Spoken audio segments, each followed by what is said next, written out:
a fake, thing, everything. So why you are not asking Jamaat-e-Islami the way they put a pressure on the tribunal? So that is also maybe you have to take a notice. So, well, Does it Jamaat-e-Islami. mean that the majority, Jamaat is not the majority in this country, they're a very minority.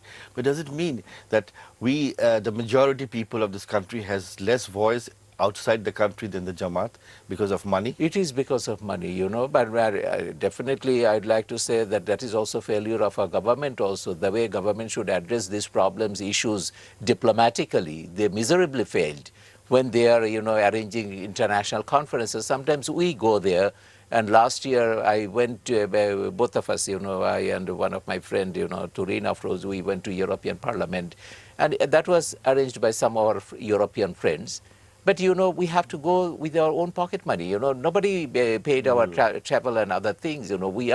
I asked government, to pay my ticket, but they didn't pay anything. So we are trying to counter Jamaati propaganda in our own way, but we don't have money. And Jamaat-e-Islami, as I said, they are spending billions of dollars. As you know, the way they have appointed Cassidy and Associates, one of the lobbyist firm in Washington, D.C., and they paid $25 million just for 1 year. And this is something, absolutely, it is not possible for us, organization like Nirmul Kabir. It is the government, they should come forward. But they say that, well, no country, no government is questioning this tribunal. That's why, they don't feel any necessity to counter this, propagandas. But it is needed. When Amnesty International or Human Rights Voice, So they came out. In one way,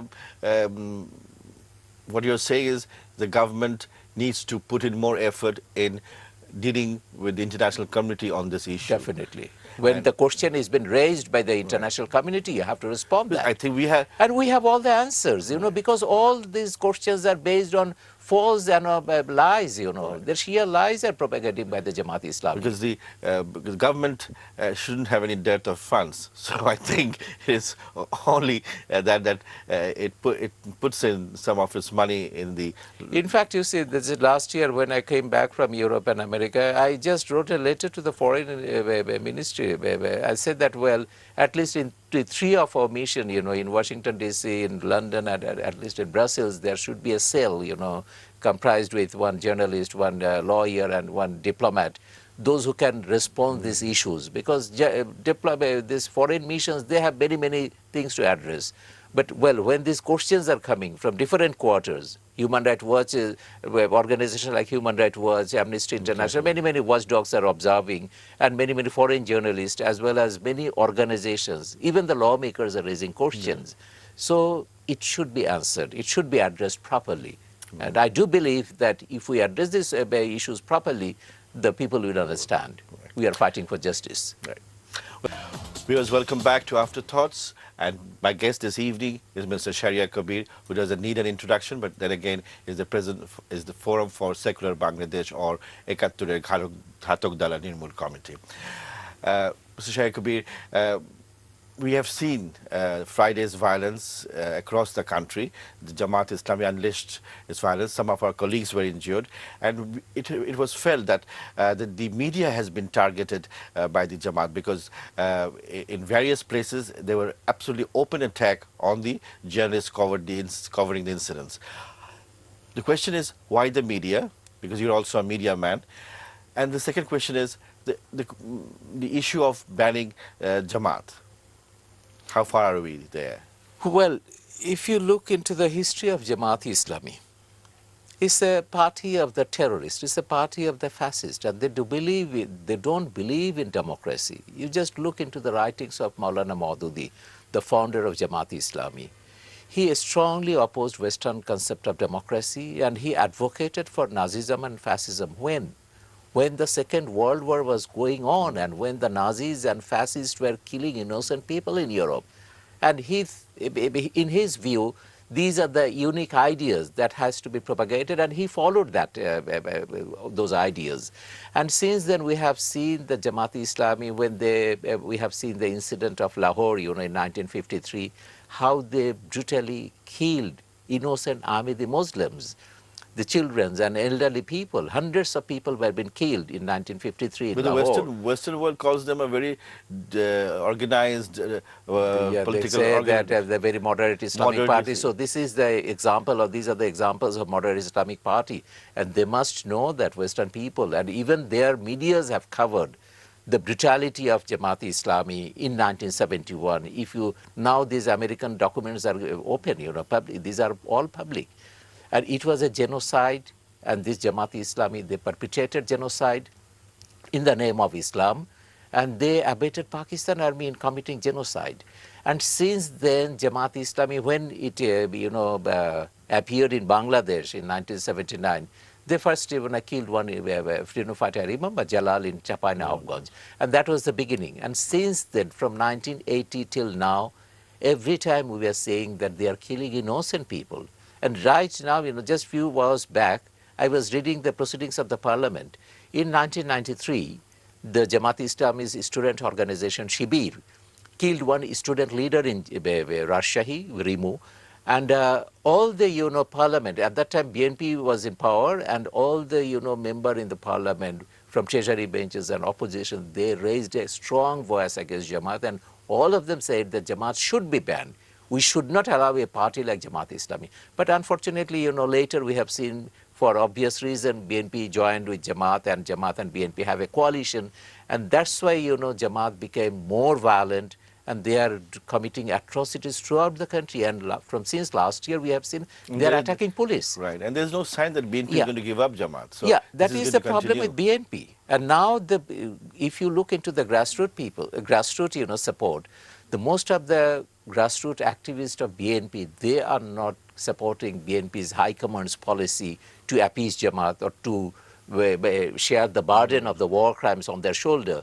So, and I am quite sure that if BNP continues this policy for appeasing Jamaat and to keep them in this alliance, they have to face the consequence in the next election. Right. So it's been more of a political demand that the Jamaat has survived very carefully. They have moved left and right, and they have a very comfortable position with with BNP, and they think that banning of Jamaat possible.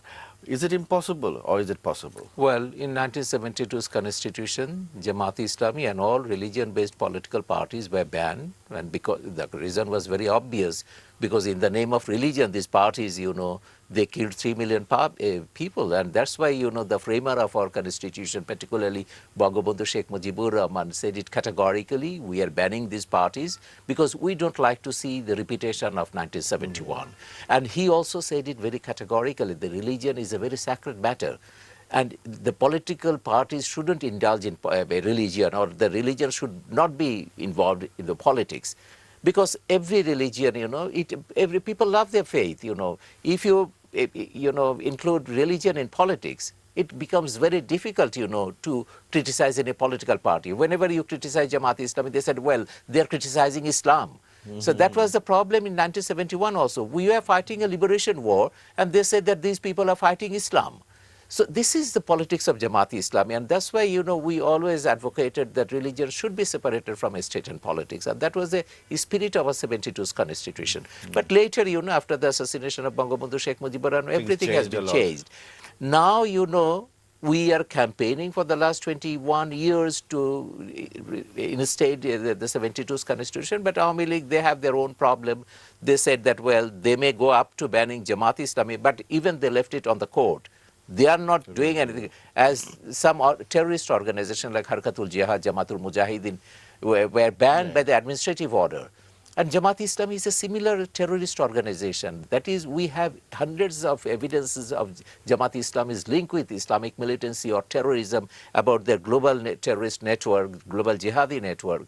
And, well, government is not paying any attention to that. So now we have to go to the court. And this Shahbag movement compelled this government to, indict Jamaat-e-Islami as a criminal organization in the tribunal, war crimes tribunal. So that is what we are, and now we are planning to go to the High Court also. Jamaat should be declared as a terrorist organization, and the way you have banned some of the terrorist organization, it should be also banned like that. So now banning of Jamaat-e-Islami is a matter of time. But if you want to ban religion-based politics the way it was banned in 1972, I think we need a leader like Bangabandhu Sheikh Mujibur Rahman, the brave, courageous, far-sighted leader. So, and I am quite sure that right now Awami League doesn't have that courage, and they don't have such courageous leader in Awami League. Why? Why do you think the party that has led, of course, it was led by Bangabandhu, but the party is the same. They have some of the very old guards in the party. Where is the fear? Is it that the Jamaat will go underground and start terrorist activities, or where is the fear? Besides the international pressure, I understand there's a lot of pressure, economic pressure also. No, the main pressure is from America, I must tell you that. Whenever I go to America, I talk to the State Department guys, and every time they tell us that, well, look, Jamaat-e-Islami is a moderate Islamic party, and you should allow this moderate Islamic party to work, otherwise this militancy will become more, violent, and they will become more violent, and we cannot keep any vigilance on them. So these are the, issues, all these, I would say that meaningless issues they're campaigning, because they consider Jamaat-e-Islami as a moderate party for their own political reason. In Pakistan, what we have seen, the result of this considering Jamaat-e-Islami as a moderate Islamic party, now Pakistan has become the most dangerous country in the world, according to the American expert on terrorism. Recently, I interviewed, Bruce Riedel, who wrote that very famous book, Deadly Embrace, and he explained that it is because of the failure of the American policy, this Pakistani Jamaat-Islami and Pakistani Islamic militancy in Pakistan became so violent and so, we go. That's what I was about to say, that when we are seeing what's happening in Pakistan, we know that Americans took a different stand. They decided with Pakistan during the War of Independence. But again, why it is taking a position that is, can you explain that why is American interest is to protect this Islamist, fundamentalist and terrorist groups? Well, whatever recently I went to Pakistan and I met some of the experts in Pakistan, and some of them, they said that, well, it is for the Americans' interest. They want to keep Jamaat-e-Islami alive, active, because if there is no terrorism, if there is no militancy in Pakistan, if suddenly Pakistan becomes a secular democracy, so how can America justify her position in Pakistan? Because America's base in Pakistan is very important for American geopolitical. So, is it the same for Bangladesh? I think so. And that is the reason, because of the geopolitical, position of Bangladesh, America needs some, alibi to intervene, if needed. If needed. If it's a peaceful, democratic country, and America has very good relations with this government, we have seen an increase of their military exchange programs and other programs with this government. That is what we are trying to convince the American policymakers. That you just abandon Jamaat-e-Islami, let us progress and let us go forward, you just promote secular democratic movement in Bangladesh rather than, promoting Islamic groups like Jamaat-e-Islami. So leave it to us, if you mean business in a war on terror, let the people of these countries in Pakistan, Bangladesh and elsewhere, let the secular democratic forces, fight them back. But isn't the Americans or the Western world watching the youths and the general people across Bangladesh on the streets asking for a ban on Jamaat? So which is more? I mean, Americans or the Western media or the Western world, they say they go for popular movements, they support which is people's demand. But to me, I don't know if I'm wrong, but to me it appeared that this demand is a people's demand, the trial and the ban on Jamaat. So where is the confusion? Because you interact a lot with, around the world you travel and you interact a lot. I think they should reconsider their position after watching this Shahbag uprising. It was such an uprising, I must tell you, that there is no parallel in the world history in the recent times. The civil society uprising, the civil society movement, it has created an example for other countries also, that people uprising, how peaceful it could be without the support of any political party, without the support of any administration or like army or any other, intelligence. So nobody is there. but it is the common people. So that reflects the aspiration of the people of Bangladesh. And I think people in the outside, the government in the Western world, they must try to understand the mind of the people of Bangladesh, what we want. We fought for secular democracy in 1971, there is no doubt in it. And we established a secular democratic country. But the problem is that just after 3.5 years, the Bangabandhu Sheikh Mujibur Rahman, father of the nation, was been assassinated, and all his colleagues who led the liberation war, all were killed. And since then we are watching the so-called Pakistanization and Islamization of our society and politics, and that is the problem for the development of Bangladesh. The as military well as rulers, starting from here, they use religion as a and as I political said vehicle. that, if you allow to grow Islamic militants in Bangladesh, at the end of the day, it is going to affect the, security of the West also. There will be series of 9/11 in the US or in other countries, because Jamaat-e-Islami is the godfather of all Islamic militancy in Bangladesh. When they were in power from 2001 to 2006, we have listed more than 100 Islamic militant organizations. Directly or indirectly, Jamaat-e-Islami is linked with them. And recently I made 2 documentaries, one on the rise of Islamic militants in Bangladesh, another one is on the rise of Islamic militants in Pakistan. So both the Jamaat-e-Islami in Pakistan and Bangladesh, they are promoting and they are preaching the same philosophy. That is Maududism, that is Wahhabism, killing innocent people in the name of religion. Sharier Kabir, thank you so much for joining us this evening. You have come a long way with your campaign and wish you good luck in the coming days. Thank you very much. Well, viewers, we hope that the democratic voice of the people will be heard across the world, and the government and the people of Bangladesh will have the support of the Western world, the Western media in specific, who have so far failed to understand what is happening in Bangladesh's streets with the youths. And we look forward to a very successful conclusion to the youth movement. We wish them good luck also. Thank you for watching.